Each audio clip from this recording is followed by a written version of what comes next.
We send him over there. Holy shit, not good, right? And so they didn't necessarily know what was wrong with it. And so they did an operation and they put a stent in around it. And they also did a biopsy on, like, there was like a mass that was like kind of obstructing, I guess, like from the gallbladder to the liver or something like that. I'm not a fucking doctor, okay? I'm not an expert on any of this stuff. But basically, I guess I'll just come out and say it, right? I'm just going to say it straight up, flat out. They think they can, with chemo and like a degree of surgery, remove it. But my dad's got pancreatic fucking cancer. That's it. That's what fucking happened. And we found out about that maybe, no, it was yesterday. So, yep, that's right. Oh, fuck, that's right. And so he goes and, like, so they do the surgery and they don't even know, like, what it was or anything like that. Sad. Yeah, he's 78, right? And we're going to try to fight through it. We're maintaining optimism. There's a degree of, you know, like there's a plan of action. We're going to move forward. I mean, he survived 6 fucking pneumonias, a million other fucking things. And at the end of the day, we're going to do our best, right? But that's where we're at. So that's why I took the day off. Yesterday, he calls me because they didn't, like, so the day before that, they did the operation and did all the tests. And so the doctor calls me and they explain, they're like, yeah, we're pretty sure it's cancer, etc. And so I'm on the phone with my dad and I'm like, yeah. So did you talk to the doctor?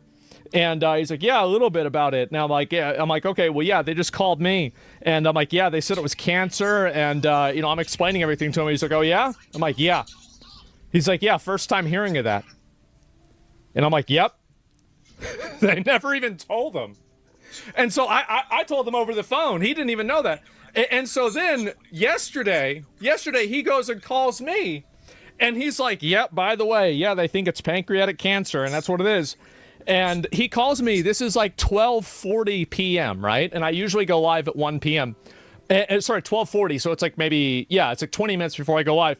So after he tells me he has pancreatic cancer and they're going to have to do chemo and everything, he's like, so, you going to go live? And I'm like, no. He's like, why not? I'm like, I'm kind of stressed. He says, why? I'm like, well, I just found out my dad has pancreatic cancer. 2 ex-NASA engineers just created a portable AC that is making old expensive models obsolete. Power companies don't want you to find out about this. This new portable cooling system can drop a room's temperature by up to 30 degrees in just 90 seconds. And the kicker? It uses almost no electricity. It's smaller than a toaster, cools any room in 90 seconds, and uses just a fraction of the energy of a... I'm like, yeah, what is it? So they checked, they finally found out that, what do you call it? It has not metastasized anywhere else, anything like that. And honestly, I feel like his hospital visit was so fucking frustrating. He was so mad about it that I don't even think that he had time to be upset or worried about the cancer because the nurses and everybody there was pissing him off the entire time. So I don't think that he was really stressed out about it. He was just pissed off because he couldn't fucking sleep. So I finally got him home. I got him home last night, or not last night, yesterday in the afternoon. And hospitals suck. Yeah, they fucking suck. And anyway, it was actually 2 days ago that I found out about it. Yesterday is the day I got him home. And so, yeah, that's pretty much where we're at. And you can be annoyed. It was annoyed to be scared. Yeah, I mean, and it is scary. All right. Take a moment, even though folks can see your title on the program Let's see it. when they signed up for their ticket. Yeah. Why don't you tell them a little bit about who you are and what you do? Sure, and super happy to. And if I get some feedback on the mic or if it's too far, somebody just like raise your hand. Let me know that you can't hear me. I'm not really used to talking with a microphone. Anyways, so yeah, hello everybody. My name is Sean Tracy, in case you don't know me. Actually, my title's changed since like 7 times. So I'll announce my promotion anyways now. I am now... Oh, hold on. It's not that great. I am now Chief Executive Officer. No, I'm just kidding. Of course not. I was like, really?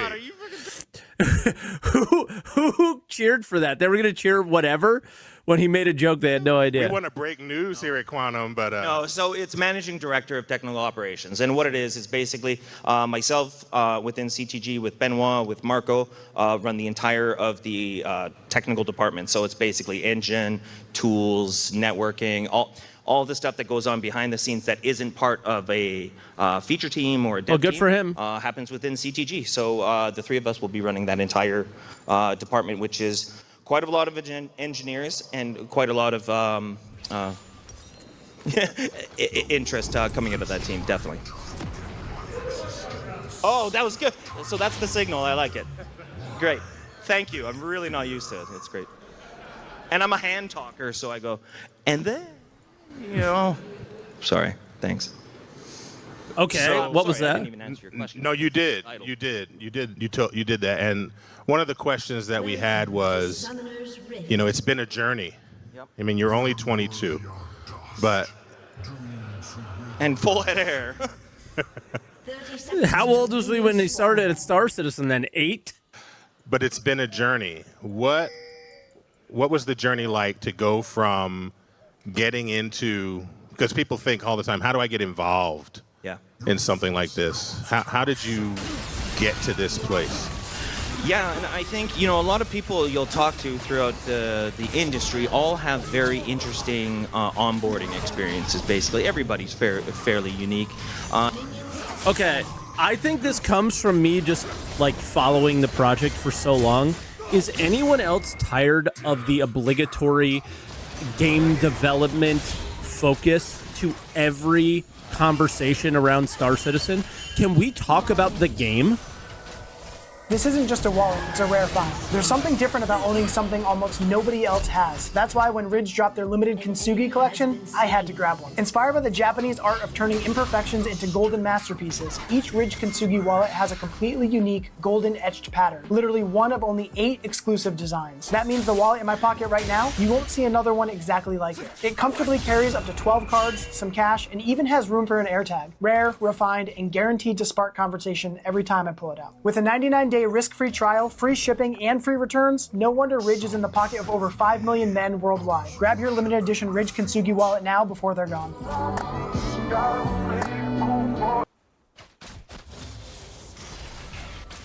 3 kills on the Vayne. That's great.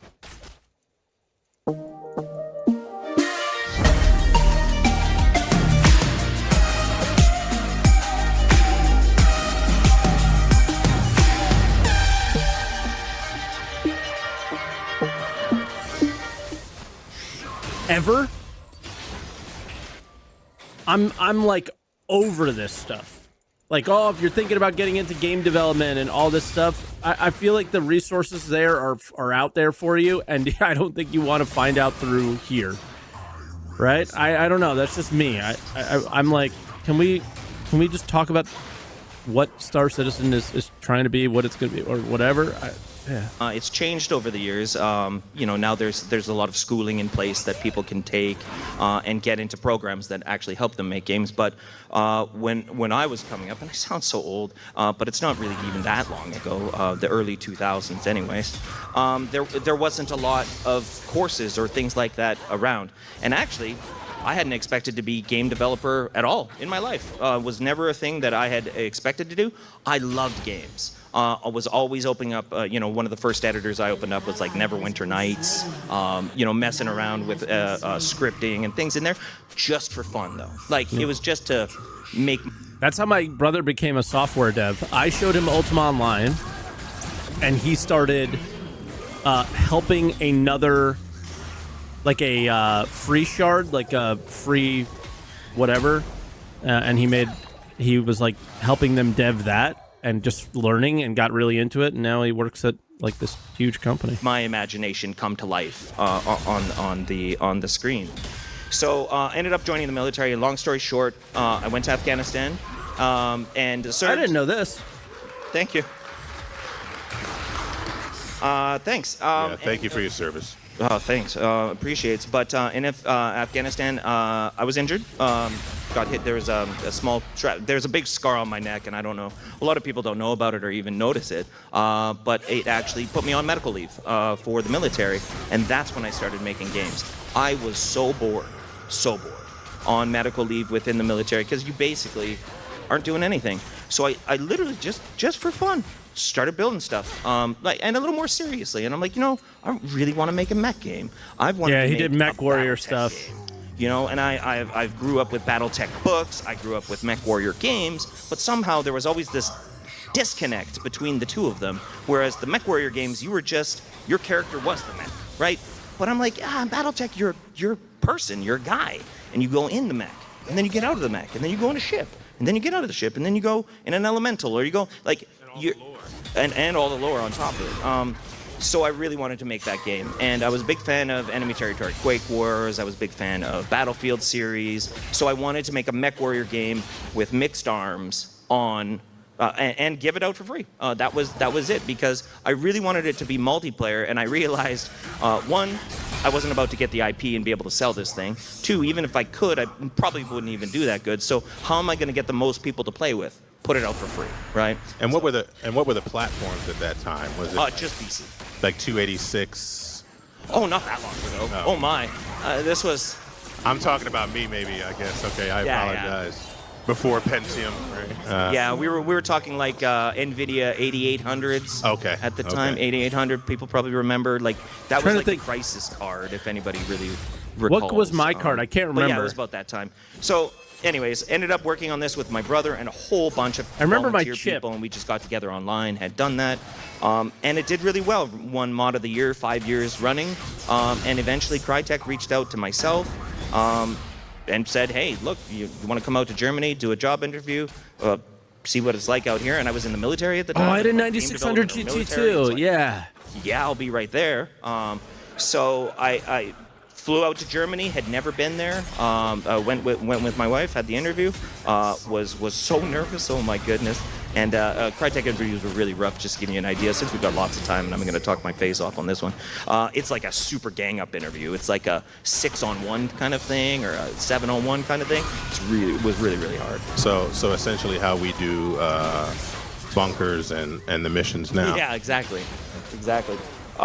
So yeah, and they offered me a role out there on the engine team, and basically took that. Now there was a whole bunch of months and things to get out of the military. It takes forever and all that kind of stuff. But yeah, they moved me out to Germany, and that's how my game development career started. Okay. And once I was in the door, I was like a kid in a candy store. Name one person that does bunkers. Guys, probably everybody at this event. Like, let's be honest, okay? Come on. It was so much fun. Spent lots of hours, lots of free time. Turning your passion into your job is a great and exciting and fun thing. Can't get griefed at a bunker. But there's some long-term stuff you got to look out for that I wish I would have known earlier on, because you can burn yourself out on it. The thing you love so much, all of a sudden you do 24 hours a day for like 11 years, straight. Brother, I think that's happening at CIG. Bad. Have they had a moment of breath? That can bring it down over time. So what you got to do, you got to temper it. You got to make sure that you're working on stuff that's super fun on your own time, and then on sort of work hours, you're getting the emails done, getting the meetings through, getting the plannings done, but save your fun stuff for the fun stuff, right? Yeah, I think that's a big takeaway for people. Yeah, it's something I wish somebody would have told me, honestly, or just even mentioned. I want to say something, but I'm not going to say it. But I found it really refreshing to see that somebody was playing video games like during this like essentially crisis that's going on, that works at the company.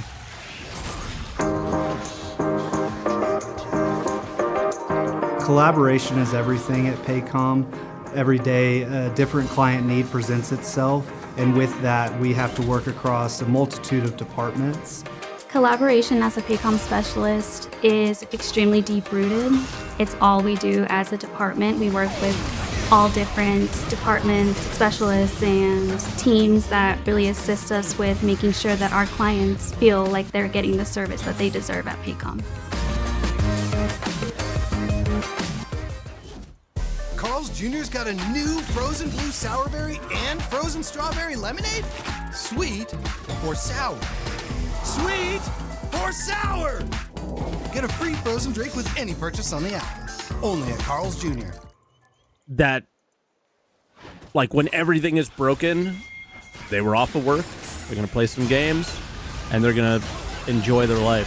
When we're all sitting here probably thinking that they should be working 24/7, which is Chasing your ridiculous. passion is amazing, but chasing it to a point where you're just destroyed is too much. No good, right. Is too much. So you've got to temper it a little bit, but also be smart about it, right? Right. You know, save the fun stuff for the fun times. Powerful. Yeah.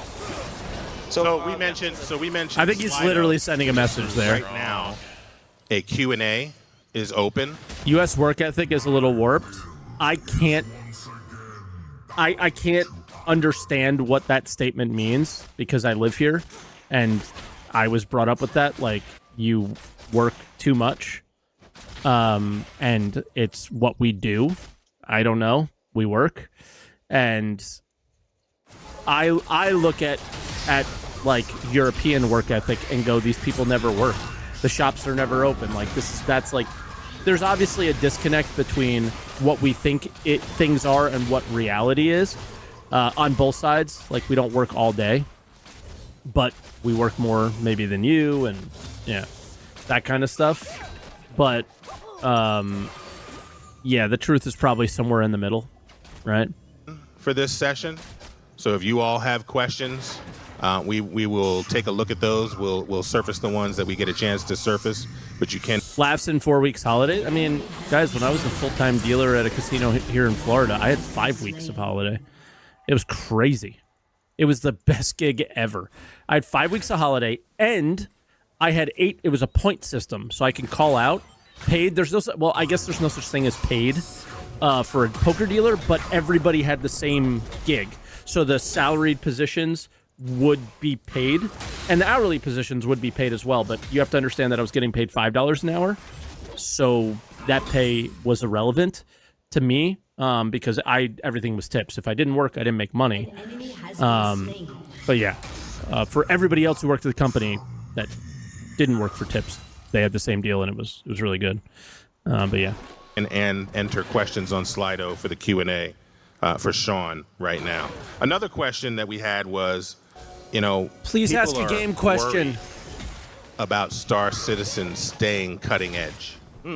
Okay, right? Here we go. You'll hear some of the critique and some of the naysaying include things like, well, by the time it comes out, something else will have caught up with it. That hasn't happened yet, in my view, but people are worried about that. And game engines and tools do evolve, right? They evolve rapidly, or they can. How do you and the team stay ahead of the curve, on the leading edge, on the cutting edge when developing new technology? My favorite thing is the guy who's asking this question, and probably most of you and everyone in the community for the most part thinks that this is a good thing. How do you stay on the cutting edge? Star Citizen is, it's the cut. They're trying to be above these other things. And why? Why do they have to be? Why do they have to be?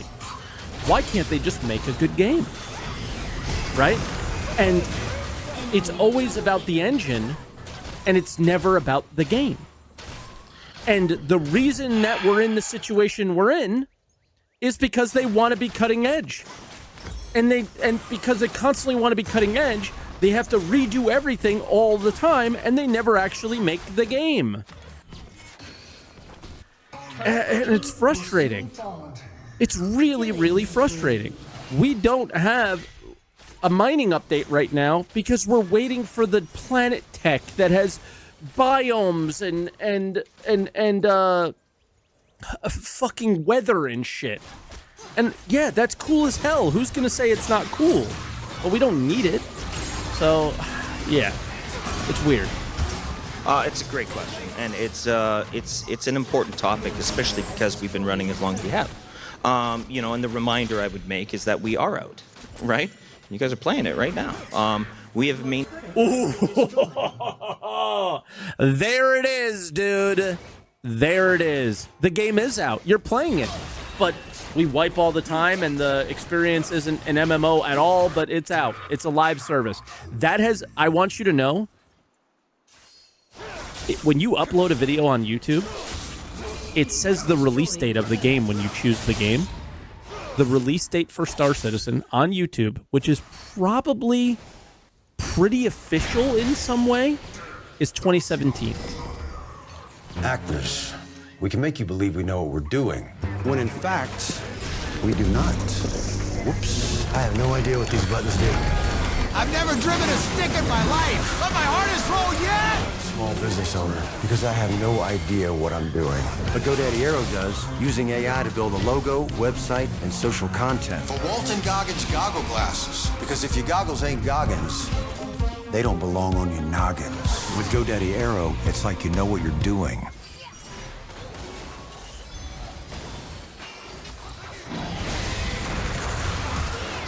If you're someone that suffers from having sensitive teeth, but you want them whiter, I recommend Sensodyne Clinical White. 3.0. Maintained and released a game over the course of these years for so long and have kept up. Absolutely. I wouldn't say we're at risk of massively falling behind as we sit right now. When you look at shipped games in this gen, even in the last year, let's say, or so, very much on par. I'm not talking about necessarily bug-free experience or hitching and things like that, but I mean the actual technology employed and used behind the scenes. No, there's really... Okay, but the shit... Like, listen, what? This is one of my favorite developers that I've never interacted with in terms of... He's always been pretty honest and like, kind of gets it and down-to-earth kind of guy is what he's always given. This doesn't feel down-to-earth at all. Just because we're comparing shipped games... He's not wrong. No, he's not wrong. But it's the weirdest analogy to use because we're comparing shipped games to a game that is not shipped. So a shipped game has things that we are on par with, but their experience works. Ours is there, but it doesn't actually work. So it's odd. It's an odd comparison is where I'm... Like, he's right. He's telling the truth, but it's weird. He already called it shipped. Yeah. Really not that. Thank you, Little DP. So I don't think we're at that big of a risk of falling behind. Is the reality? There's a right. Like you are so far behind from every other aspect of those games he'd be comparing us to. That's the other thing. Is they have similar looking visuals in some cases, really good lighting. They have global illumination. We don't, right? And they might have it in Squadron, but we don't have it in the MMO. Like things like that. And but they also have all the other stuff like you play. So it's like, I don't know. Yeah, it's just this one's weird for me. One of the biggest ones, honestly, guys, is Chris Roberts.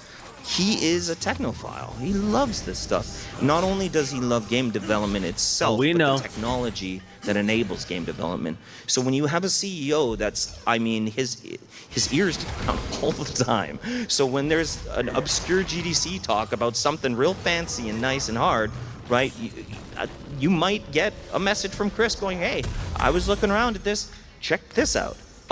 So it's hard to fall behind when you have a CEO like that, right? Because he's not really going to let that happen. You still could. But generally, culturally, we are very tech-driven. We haven't really been a content-driven. We're working on that now. But we've generally been a technology-driven company, and that just makes it so that is your main interest driver, what you're looking at in the industry and what you're looking at everybody else doing, basically. And that right there has been my critique of the company since 2015, probably. When I, the fog of, wow, this is so cool, it was like, all right, like I get it, the tech is cool, but when are you going to make the game? And the thing about them is, this is him being honest, where, you know, around the verses and reverse the verse and whatever it was before that and all that stuff, there was always this stringing you along of, yeah, we are kind of focused on the tech, but we also have all these game design discussions that we'll have with you, like we're actually planning on doing it. And they never really did until now. There's a bit more like, this is what you do while you're playing in the game stuff, right? I am not going to knock what happened this year. I think Hathor is awesome. I think Lazarus is okay.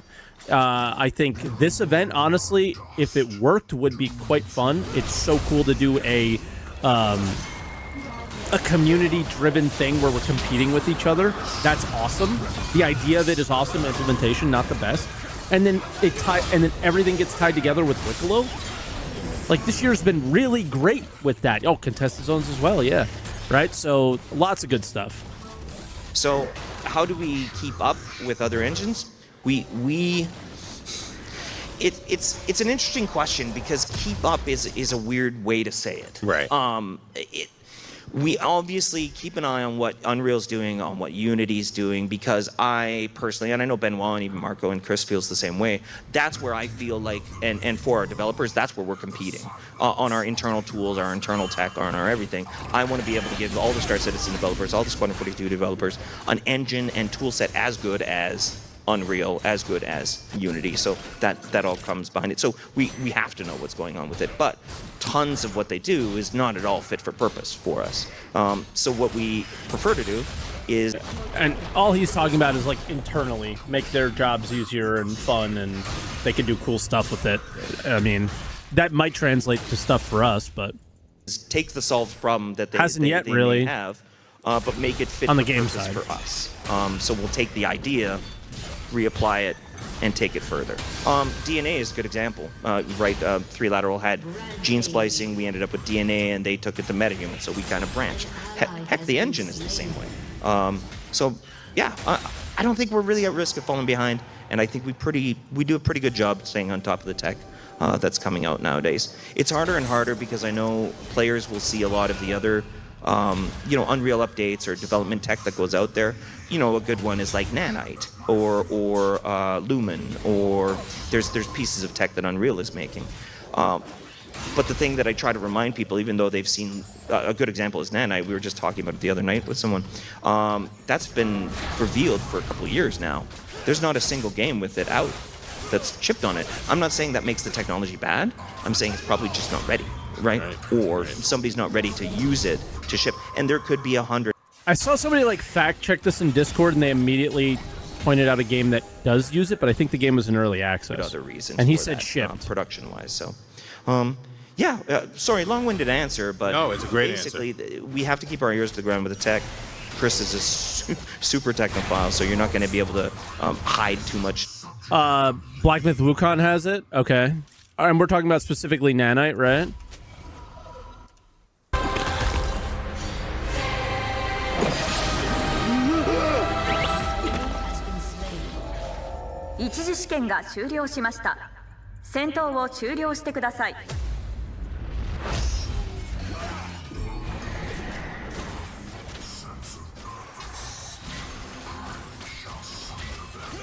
Love was nearly lost until Pizza Hut showed up. Go get her. Hi, I'm Peter. Looks like the meat lovers. Starting at $12.99, Pizza Hut is hooking everyone up with more of what they love. Choose from 4 large Hut Lovers pizzas, like the new Spicy Hawaiian Lovers, starting at $12.99 each. Order on the app. Fortnite Lords of the Fallen Remnant 2. Okay, people are just spamming stuff. So yeah, okay. Good new things coming out of the industry from him. He kicks open the door and goes, Nanite! Sure. Well, he basically goes, here's the benefits this is bringing. What could we do that's somewhat similar? Right. But never does Chris go, and I love this. This is one of the things I'm so thankful for. Never does Chris go, I want Nanite. Like, copy. Yeah. Right. Never. right? It's always make it fit for our purpose, make it custom to Star Citizen, and that's what I like about working here, is that we're not just copying or doing it exactly the same as everybody else. You probably should, boys, because you know what? There's not a lot of people who have spent 13 years wasting $800 million and calling your game shipped in the state We got that a good it's in. amount of audience Fuck questions. me. And one fun one I see is... We might do we should probably do a little copying. That's all I'm saying. We might need to do a little bit more copying than we've been doing. And this is from Anonymous. Can we still play the BattleTech game you made? Mm-hmm. Yes, you can. Yes, you can. So, this will be weird. My mod team that got me in the industry was called Wandering Samurai Studios. That's what I called it. And we once we got in the industry, most of us, there was a couple of us that ended up at different studios, and so we kind of sunsetted the project. We're like, okay, we're not going to be working on this so much more. Actually, our mod team got a mod team. So now, as we sunsetted, another team went, okay, just give us access to this, and we'll continue running it. Stop killing games. Let's go. They've continued running it for the last 11 years, and it's still going.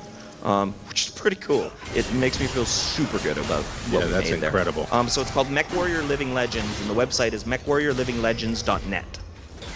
Yeah, so there you go. Anybody can go. All the instructions are on there. There's an installer. It's super easy. Runs on Crysis 1, or actually, technically Crysis Wars, not Crysis.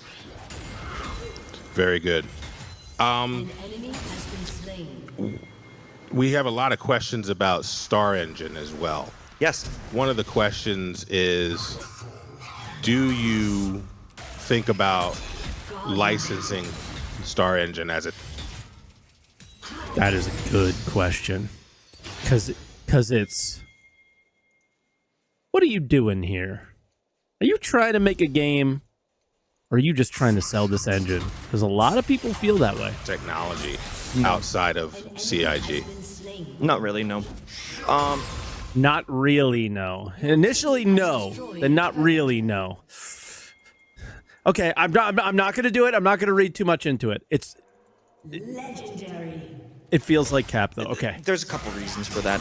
One is part of our agreements part of our agreements are that we're not going to do that.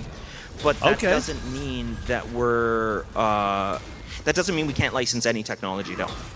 We just won't ever license the engine as the Star Engine to EA Games to go make, whatever. I don't see that happening. Now, I'm not, obviously, though But they're tools. Promoted to it, CEO, but I'm not making those decisions, to be fair, so, I mean, things could change.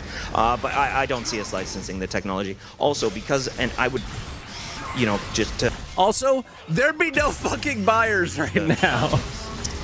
Back that up a little bit. If we ever did make that call internally, I'd probably be the loudest one arguing against it. Not for any legal reasons or anything, because I did that job at Crytek.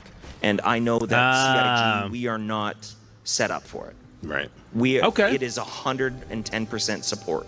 Like, you are support 100% of the time. Yeah, as soon as you sell it, people are calling you about it. Is hard. Is very hard. And I did it for a number of years, so I really would hope that we wouldn't go down that path. What are you set up for? I mean, they got a wonderful test track for their pledge store. They got a wonderful test track for their pledge store. They have done that absolutely incredibly, and you cannot deny it. Star Citizen is the perfect test track for their pledge store. It's been great. I think our games would massively suffer. Heard and understood. We don't want that. No. What other unique advantages or challenges does Star Engine present?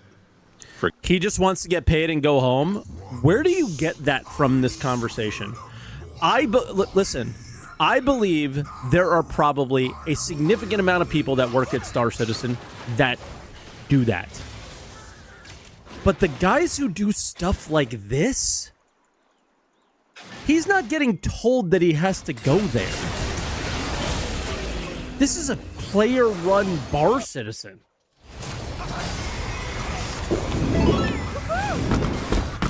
Red Bull gives you wings. No matter what kind of work your team does, Asana can help manage it. From project intake to campaign management to strategic planning and more. Asana works for you. Try it for free at asana.com. This guy's not getting paid to be here. Or maybe he is. But, like, of all the times to say that about a developer at Star Citizen, this just doesn't seem like one of them. You meant in the way of not selling to EA?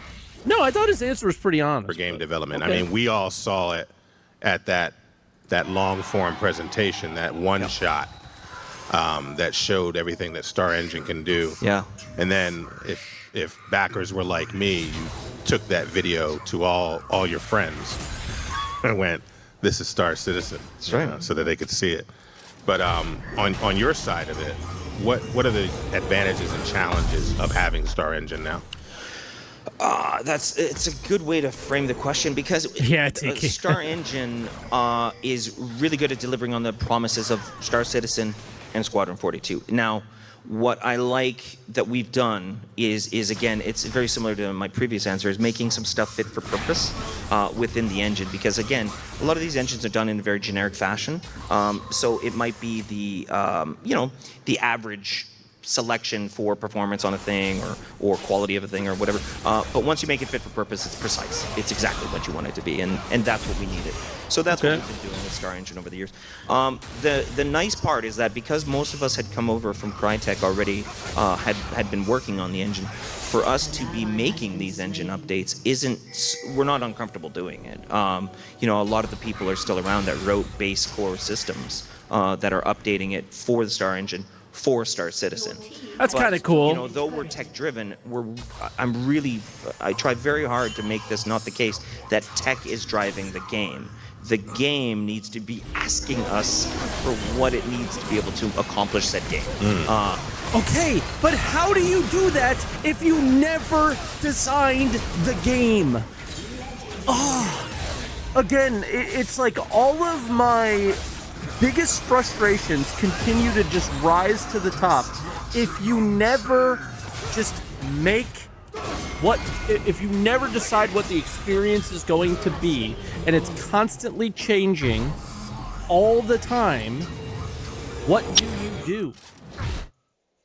Right? How do you even know what the engine is asking for? Which is why you keep making clouds and weather and all these other things that are really not necessary and seem over the top for the current state of the game, and why people look at this game a lot from the outside as like a bit of a joke, I think sometimes, is because you haven't gotten the cues from what you need to do.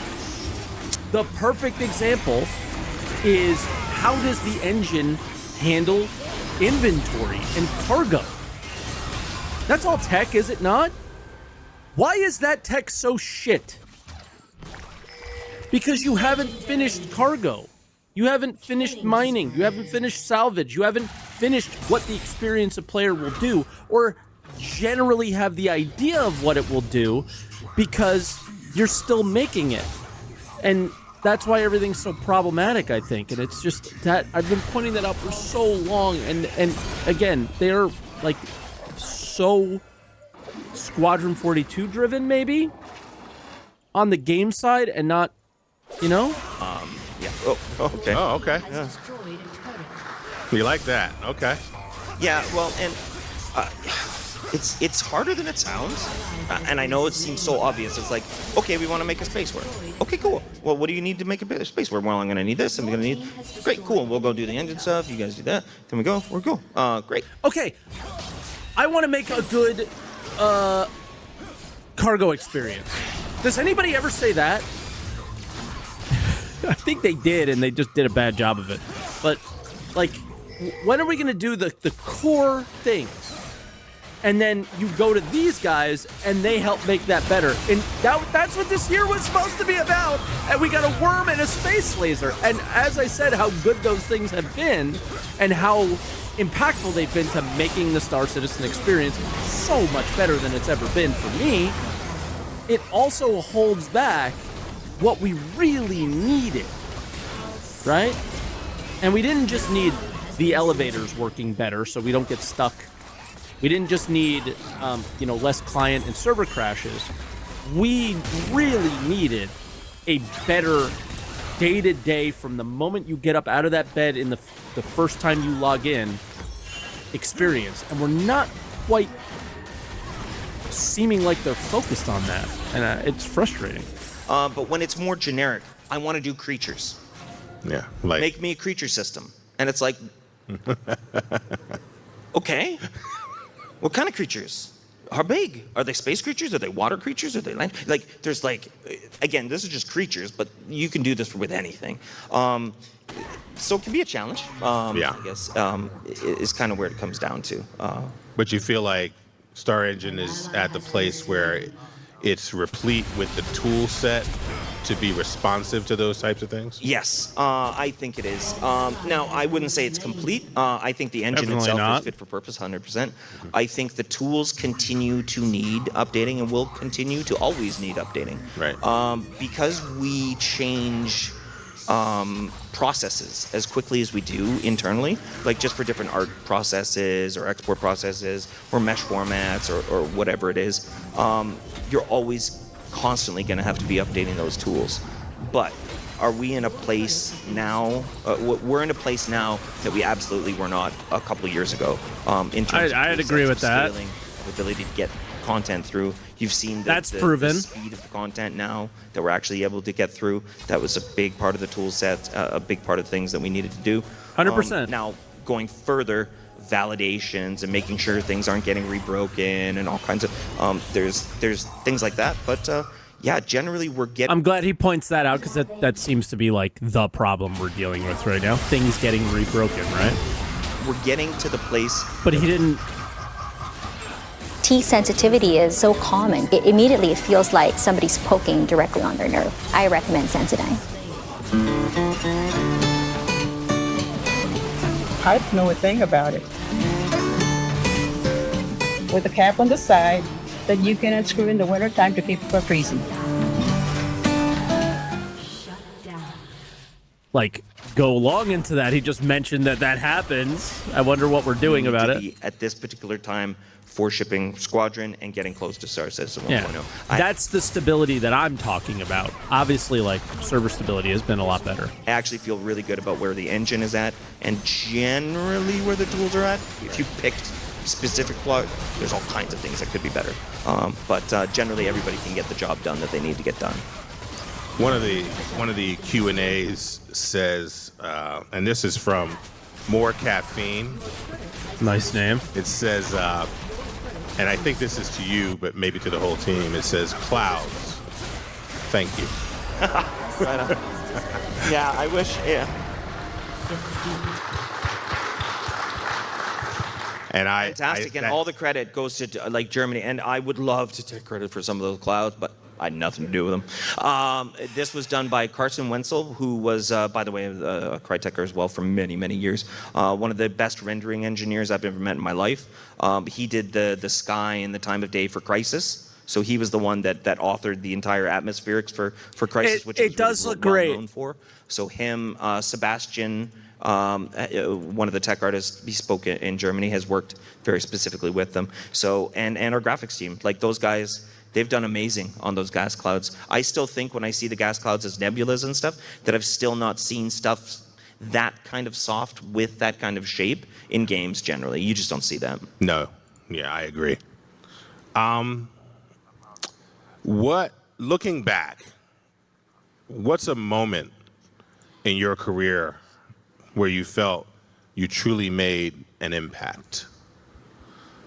You know, what's going to go on? I mean, your Sean has tombstone? made a massive impact on this game. Wow. Sean Tracy. Think about your entire life. Sure.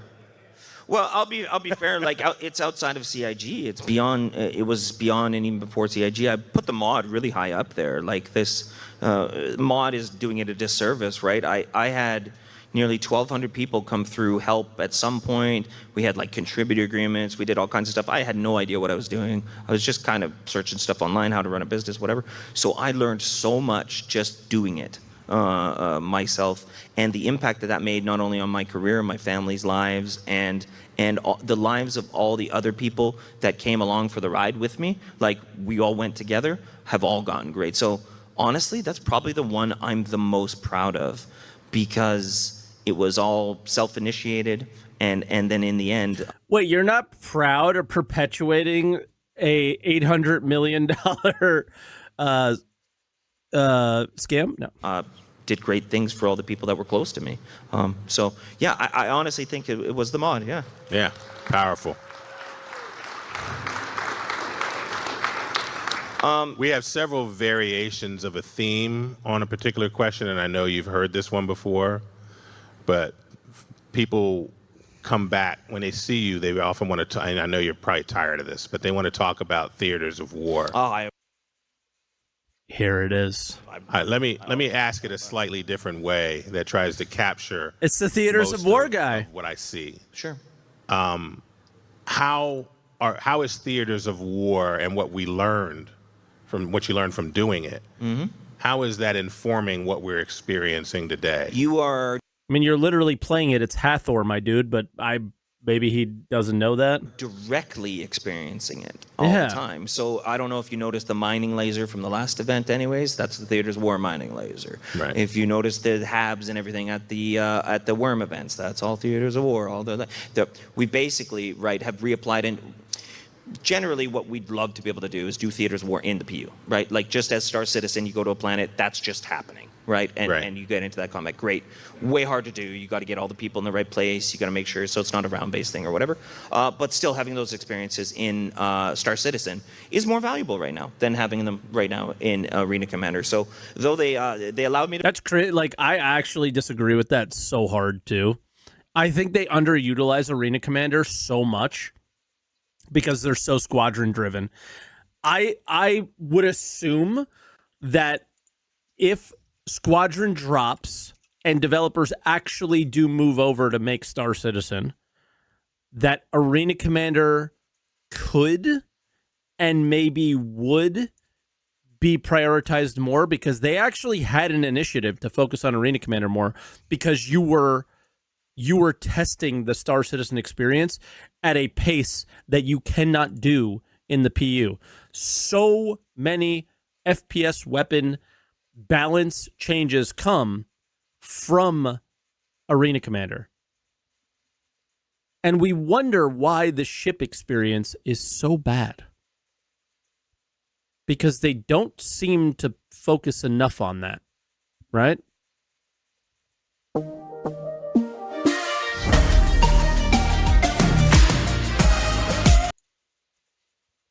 To release some maps to you guys, so that was cool. So I was able to get we were able to get the Crossroads they map. do. So was that a conversation? They do. Did somebody say, Sean, it's time?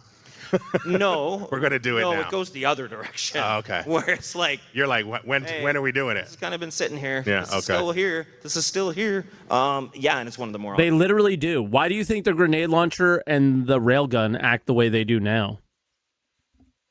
That's 100% because of Arena Commander. You could make up whatever canon is in your own head, but maps anyways that we have. Mm-hmm. I think there's two examples right there. But yeah, I'd love to get back onto it. But as you guys know, right, we've already got 2 games. Still trying to finish both. Got to get Squadron done. Then move to Star Citizen 1.0. And there's nothing to say that we don't. They do were this. in There's AC. Nothing stopping us from taking a small team and doing it and finishing it up. It's just the resources. So other right than now, all the other work that's priority right. is that, and I'm totally behind that, and that's okay.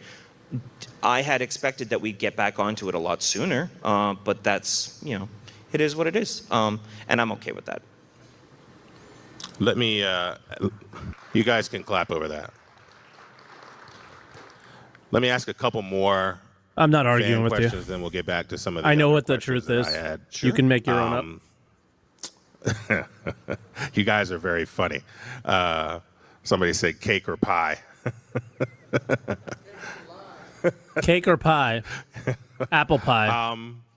But then cake after I apple don't know pie. if you can answer this, but one of the questions is Lemon meringue pie, though. what is the long-term plan to merge Spectrum and in-game social tools for players? I can't tell you the plan. I won't give you like this is exactly what will happen because I don't know that. But I can tell you that we've had a gazillion conversations. But these are a little older, like the 6 The gazillion conversations. Oh my God. All they do is talk.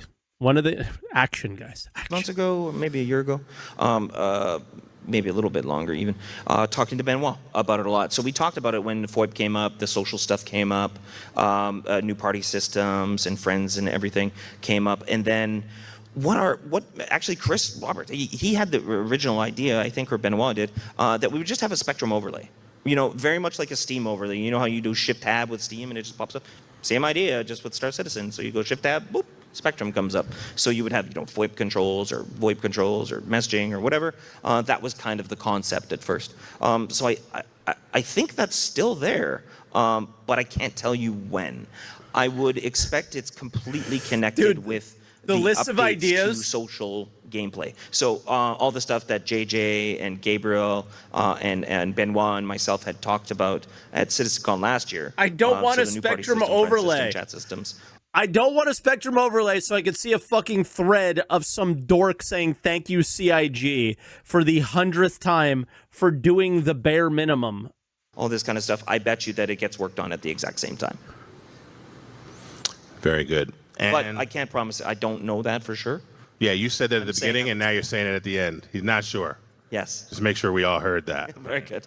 Yeah. See, I'm learning my lessons, guys. I'm getting better. I'm still learning too. One other question is tools and paints, right? There's a lot of question around paints. Will CIG improve the paint system, enabling owned paints? Will the Gladius get some paint? What are your Only if you buy another Flight Blade will the Gladius get a paint. thoughts on paints? Have you all been looking at paints? Is that something that's on the back burner? I don't know. I honestly do not know because it's in a group and under John in the ship team a little bit. I'm not directly involved with paints or their sale or their creation, but I am in their pipeline. Like in the tools that they use to actually make tints and do these kind of things. And I can tell you that as a developer, making a bunch of tints isn't, it doesn't take months and months and months of time or anything like that.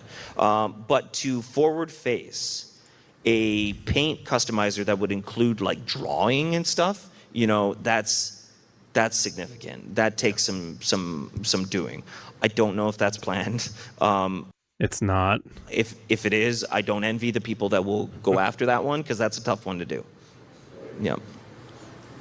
Where do you see the future of gaming technology heading, especially in this genre that seems to have had a full-on rebirth, the space sim, MMO, space technology genre? Yeah. I mean, maybe it's my biased view, but like the rebirth, I feel like is just a bunch of games trying to hit where we've been going, just faster, right? Like it's like, okay, we did this in 2 or 3 years, and it's like, no, that's not it, right? Anyways, I don't want to name all the games. Oh, he was about to. But yeah, I mean, we won't tell. I always feel like they're just, what's in Vegas stays in Vegas. Yeah. But we've stood the test of time, though, feature-wise and everything. So, which has been.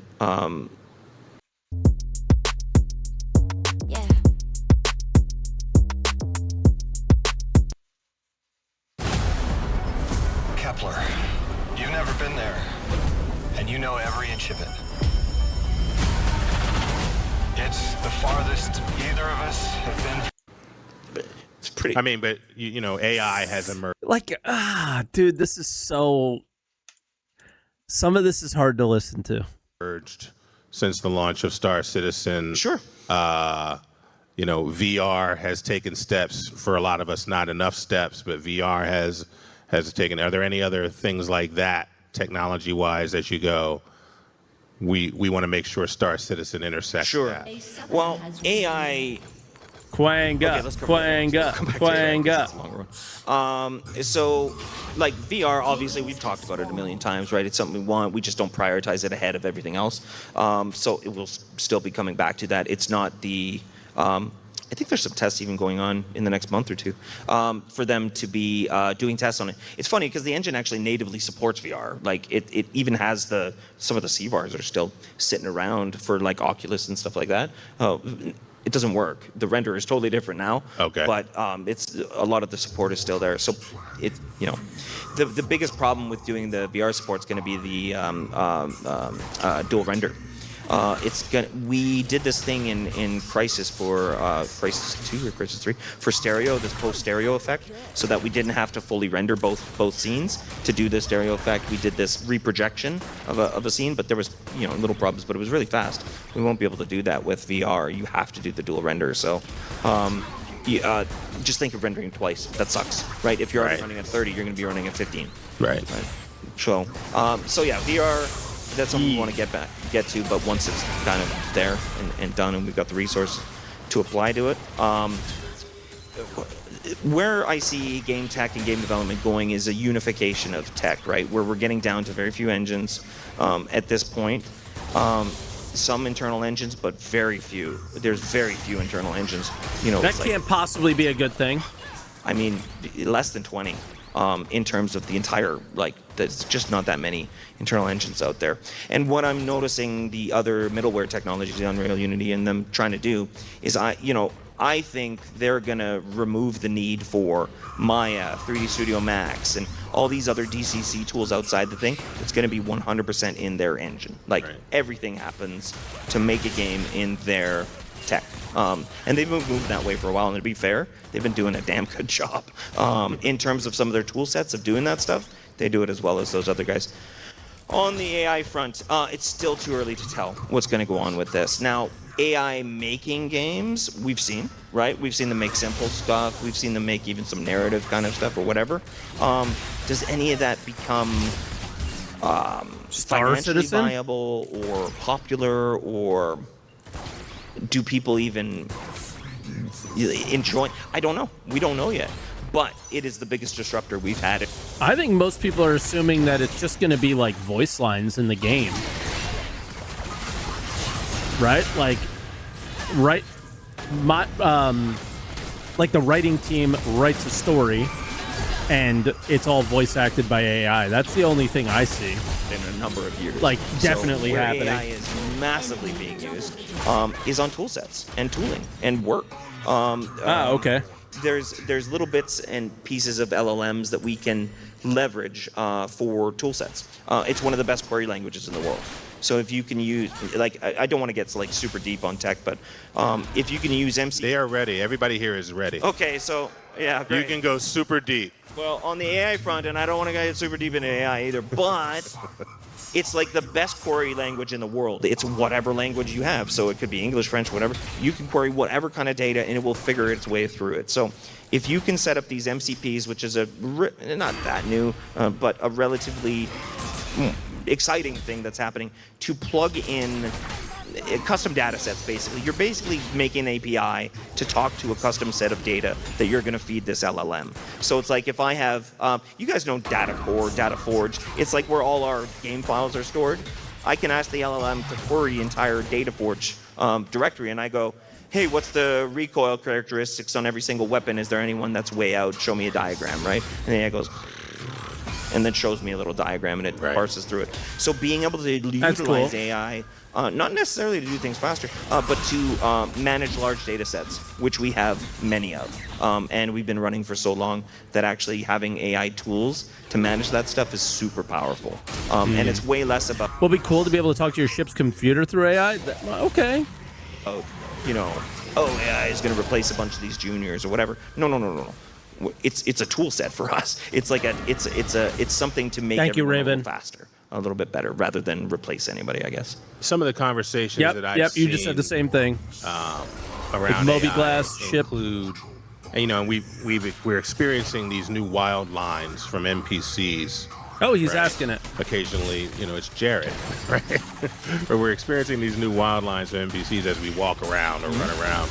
And some of the conversations I see include wondering whether CIG thinks about AI informing NPC conversations, right? Because you'd imagine that you could have NPCs with a repository of lore language, right, or situational language, and then maybe you could have a longer form conversation with an NPC. I have no idea how that works. It can. But it can work. I've seen it work. Oh.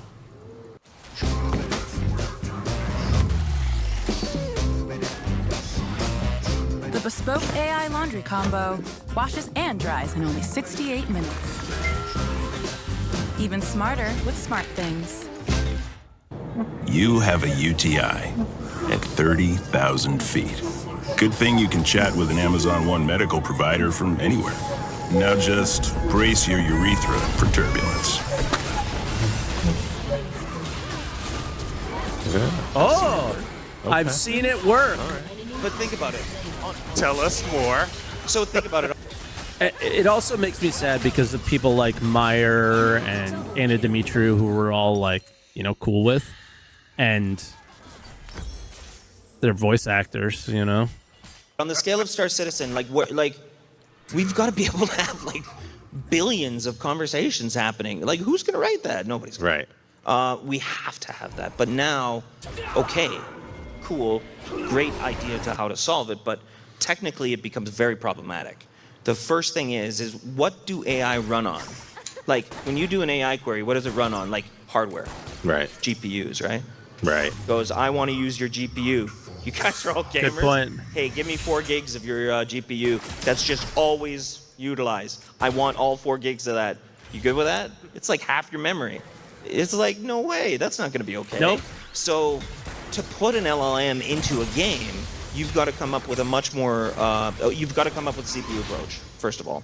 A CPU approach is going to be slower, so you've got to be a little bit smarter about it. And we have people, there's people in our company that are smart enough to be able to pull this off, basically. And working right beside one of them, Marco Corbetta, the guy that did Planets, has some really cool ideas, and he's doing some great stuff with it. So I don't want to go too deep because it's like, it's a bit R&D, so it might not get there, but it's super promising. So yeah, to be able to scale, we're going to need that kind of stuff. But because it's in a game, we've got unique issues. Again, we can't run an LLM on GPU. Got to put that on CPU. If you're going to run it on CPU, you got to structure it differently. But once you've got that, you've got that. So let's say once you've got that in, what about a mobiGlas assistant? What about mobiGlas Copilot? What about there's all kinds of things. Right? Yeah. Yeah. So you can do custom advertisements, you can do random advertisements, you can do random text in the game, there's all kinds of stuff. So my Alexa laughed at me one day. Hopefully my mobiGlas assistant won't laugh at me. So, yeah, that sounds very cool, very promising. Another question from the audience, and this one for me is maybe the most important one you could answer today. What in-game food item would you like to eat if it existed in real life? Bro, the citrus burrito. Oh, that's a good question. The citrus burrito. Because I don't like any of them. I'm like, they're all so weird looking. No double dogs? Dog, yeah, exactly. Double dogs? I'm like, double dogs. That's Oh, I would love a double dog right now. Right this second. Fried C-nut with sauce. If it actually came down to it for real, I probably would just go with the double hot dog. Because it reminds me, I don't know if they even still have it, A&W Whistle Dogs. You ever had a Whistle Dog? Yeah. It's like split in two, so it kind of reminds me of that. That's where I'd go. I was ready for that. One guy made a mod for WoW. He took all the quest giver lines, converted them to all the voice lines via AI. He did that for no money and little spare time, and yet Star Citizen can't do that. No, I think Star Citizen can't do it at the scale that they want to do it at. Probably, Planet right? Tech. Oops, sorry, pup. We were given essentially Project Genesis at the last Citizen Con. Yep. And you didn't talk about it really as Planet Tech V5. You just sort of said Planet Tech and just the next set of evolutions. How's that coming along? You know, when the guy was wading through the swamp and the log sort of moved, I kind of lost my breath. Yeah. And I know a lot of people were just like, oh, very cool. You know, do you think that that's the type of tool that will have a seminal moment and then stuff will drop, or will we see like shorter, smaller integrations as we go? No, it'll have a moment. Yeah, it'll have a moment. It'll drop. It's going well. It's mainly in and involved with the Planet Tech team graphics, moving it through. We call it internally V5. Really, like, you know. Okay. Like, we do. It's just easier to say V5. Right. When we're talking about the next iteration of it, absolutely. So yeah, it's coming along. I don't have a timeline for it. Like, I mean, I have an idea, but I don't want to say it because I don't really know where it's at because I haven't reviewed it specifically. Anyways, but yeah, by all indications, it's coming along okay. And there is a specific planet already being worked on with it and for it. Specific planet already being worked on with it and for it. At some point in the future. Yeah, soon TM. Sure. With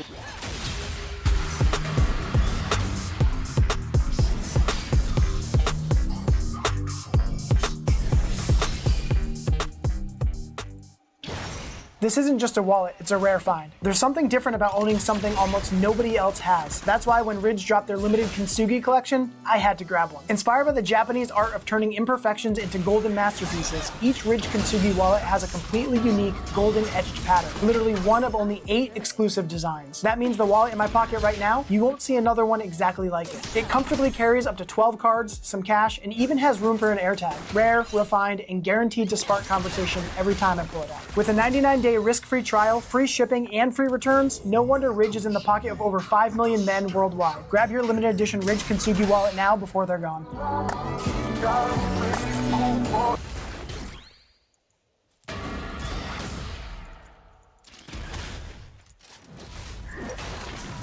What do you think that is? Nyx? Guys, Nyx doesn't have yeah, that's a real okay, just to be clear, that's the first thing that came to my mind. Guys, Nyx doesn't have it's not a planet, it's an asteroid.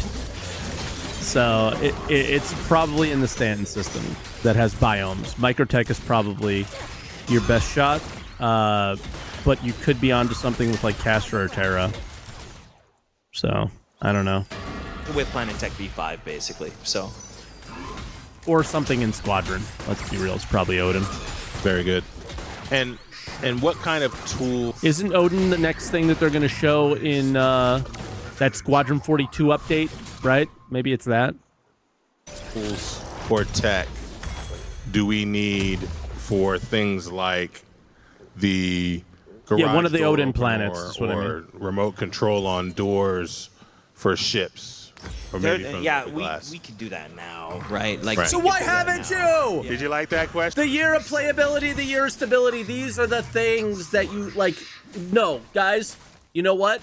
The most requested feature was Tier 0 item recovery, by the way. This was one of the most requested features. You all asked it, so. I agree with you guys. Yeah, we should have, again, like, for me, I'd be enough, and clap if you agree.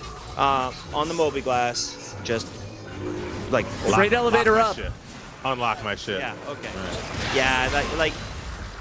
I totally agree. Yeah. Completely agree. Yeah. And so, we can do that. It's just a matter of when we can do that. Exactly. Okay. Mike, it's a new feature, and it's not a feature year. Doors that open via what you're wearing. A giant fucking space laser that creates a cave, a worm, radiation. Cope more, buddy. Cope more. Yeah, there's nothing technically stopping us from that.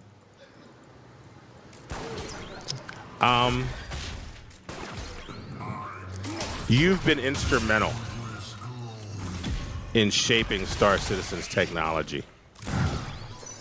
What has been one of the more exciting?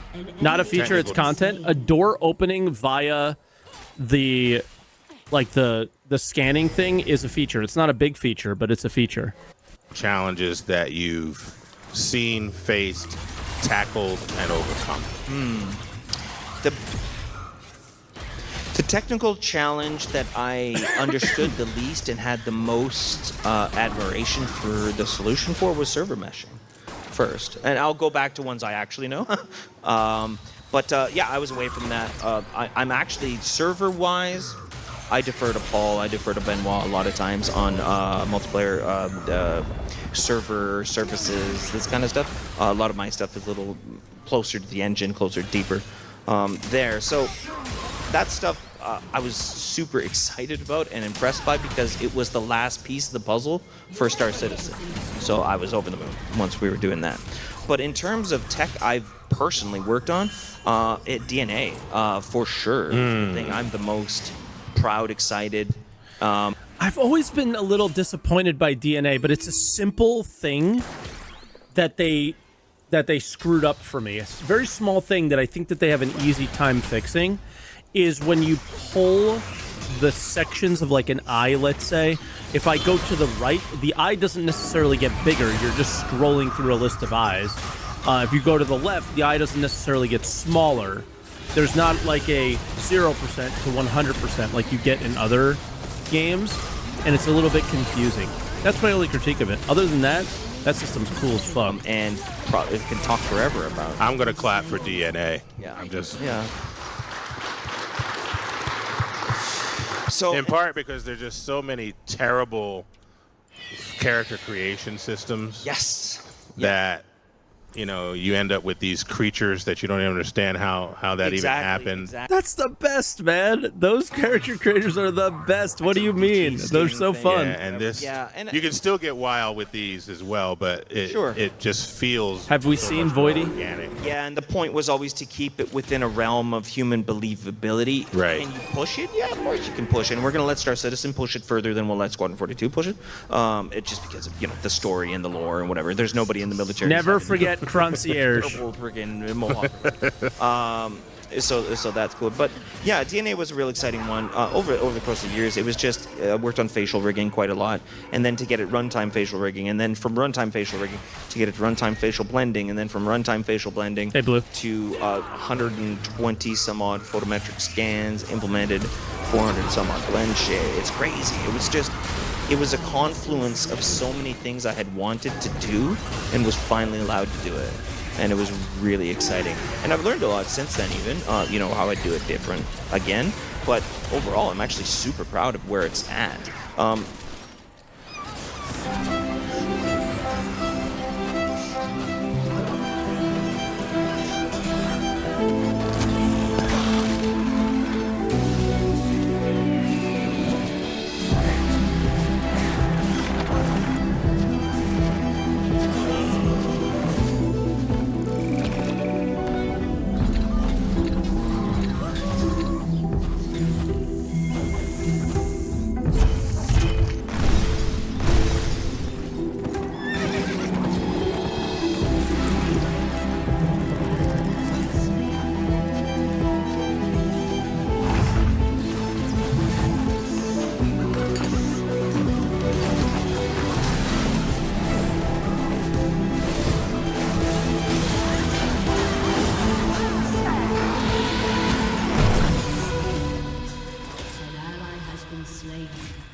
Red Bull Zero. Zero sugar, 100% wings with monk fruit extract. There's still more that we're going to do. There's still more that can be done. But yeah, I'm actually super excited about that one. Yeah, in my household, a measure of the quality of a game, particularly for my kids, is how long they spend in the character creator. Yeah. Right? And if you come back and it's an hour and a half later and they're still like tweaking things. Yeah. And having fun. Yeah, and then that happens for them in Star Citizen. So it's a good point. If you're in a character creator for a long time and the character creator itself is fun, that's pretty cool. Yeah, very impressed. We are out of time. Oh yeah. Yeah, now it's counting up and in red, so we're in trouble. So we are very thankful. Please give a round of applause. I was less annoyed by this than I thought I would be. To Sean Tracy. He has been here with us the entire journey. So he knows of what he speaks when he talks about server meshing, for those of us that were here before that, right? Yeah. Just very thankful for you. Appreciate you being here and willing to come out. We are going to, who am I introducing now? Am I bringing Kim back up and DePoets back up? Kim and DePoets are coming back up to talk about the next part of Quantum. Thank you all very much. Thank you. Okay. So that's pretty cool. Again, a lot of people said that there wasn't that much information there. There might have been some decent stuff, and it's just a lot of, I think the tech-driven thing is the thing that I hold myself to, is it's like, it's kind of time to start getting a little bit more away from that and a little bit more content-driven, even more than we are now, or feature-driven or whatever. All right, let's link to the actual video itself now, because people are asking. I was linking to the channel, but there's the video. And give it a like and all that stuff. It's got 1,000 views in almost a day. These things should be shared a lot more across the community because, yeah, I mean, this is, again, Jared doesn't make videos anymore, so we need more dev talks, I guess, than we have been getting. So I hope you enjoyed it. And I hope my frustrations didn't upset you guys too much, because it's just tech versus the game has been... They've been like this, I feel like. Just, I'm over it, man.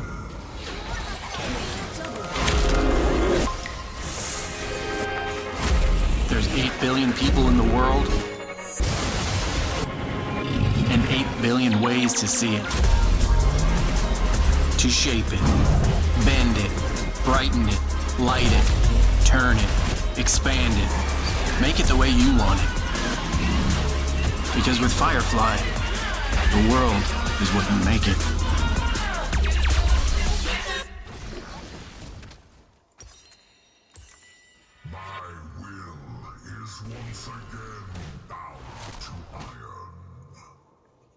Alright.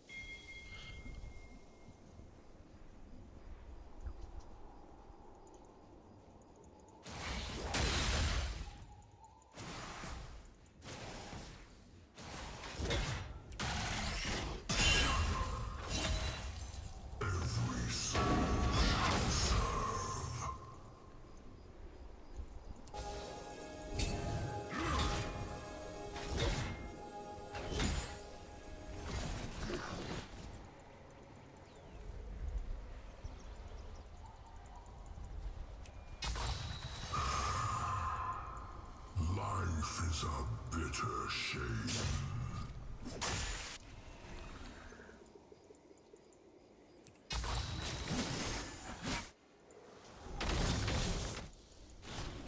An ally has been slain.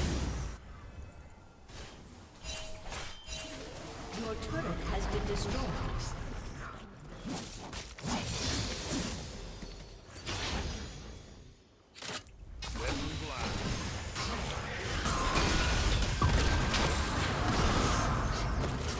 What? Absolute.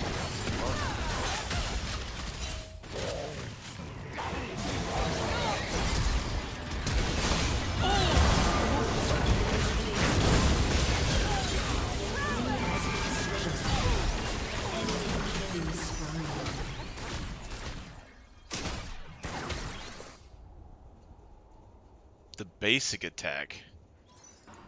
Practice, stupid.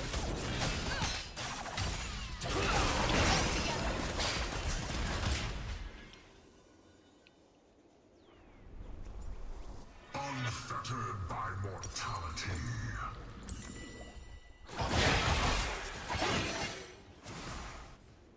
Your turret has been destroyed.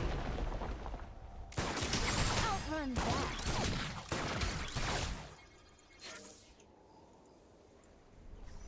Twice slain, thrice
Okay, so what can we do?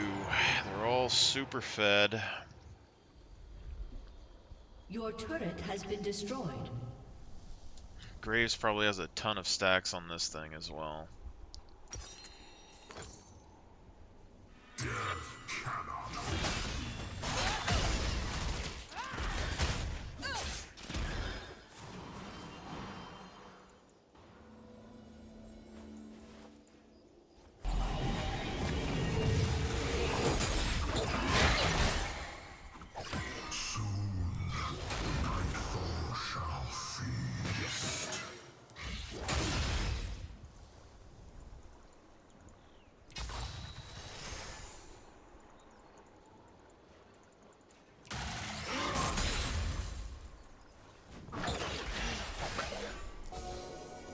I will silence the incessant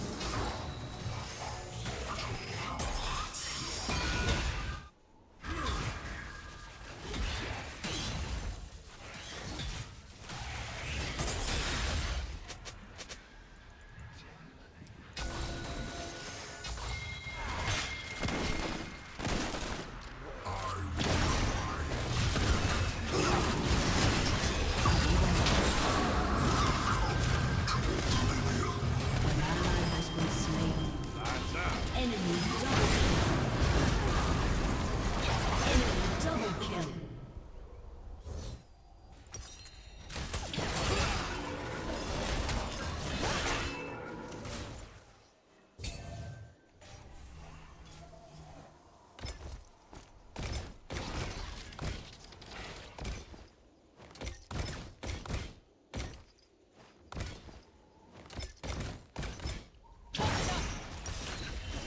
Your turret has been destroyed.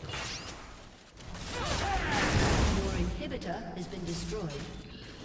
Your turret has been destroyed. Your inhibitor has been destroyed. Your turret has been destroyed.